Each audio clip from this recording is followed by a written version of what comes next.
So we're going to get straight into imprinting and merging because that's the crux of this project, really.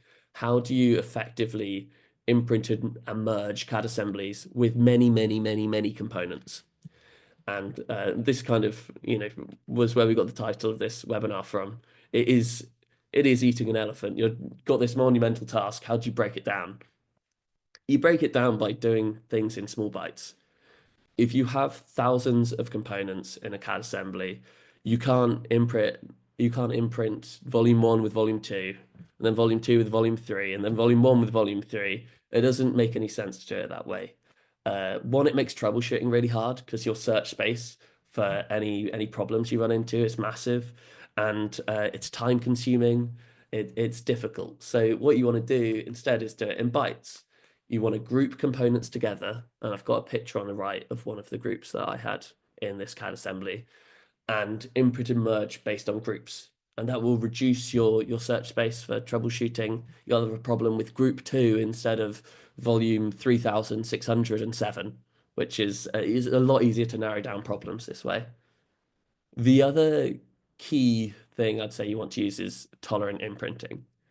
When you have large CAD assemblies with many components, you are inevitably going to run into really small but still existing overlaps.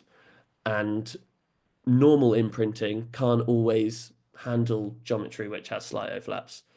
Tolerant imprinting, as the name suggests, allows you to imprint within a certain tolerance. So if your overlap is, less than 0.05 of a millimeter, then tolerant imprinting can help get around that issue that normal imprinting might struggle with.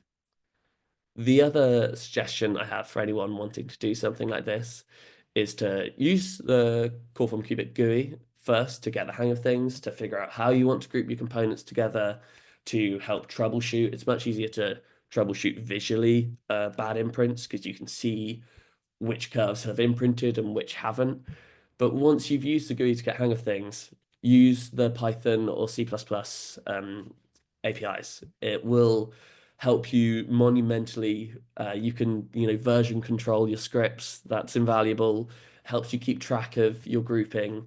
Stops you having to click on every little piece that you want. It is a massive time saver.